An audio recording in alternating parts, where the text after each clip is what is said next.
Señor Shepard, el presidente quiere verle enseguida. Pensé que no llegaba. Le llevaremos. Soy el agente de Boró, Seguridad Nacional. Se acerca una tormenta. Puedo sentirlo. Vamos de camino. El Servicio Meteorológico Nacional ha recibido la alerta de la formación de una gran tormenta en la costa este. April, estoy sin coche. Me ha recogido el servicio secreto. Ya voy para allá. Por favor, ten mucho cuidado. Vale, te quiero.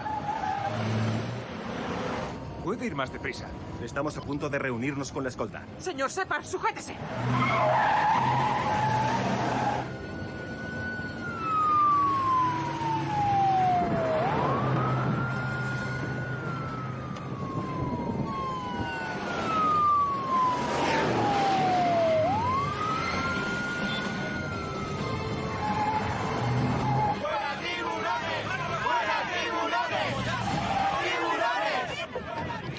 Aquí de Boró.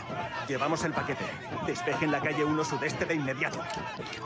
¿A dónde cree que va? Semper Paratus.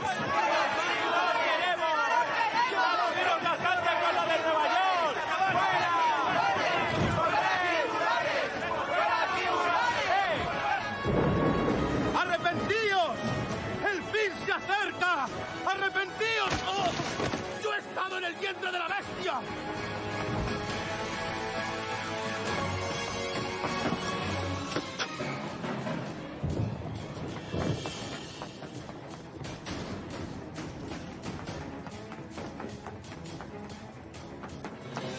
¡Alto! Tengo que entrar ahí. Aléjese de la puerta, señor. ¡No se No, no, mueva. voy a sacar el carné. Soy Finn. Shepard. Finn. Shepard. Shepard. Tim. Rhys. Dejadle pasar. Disculpe, señor.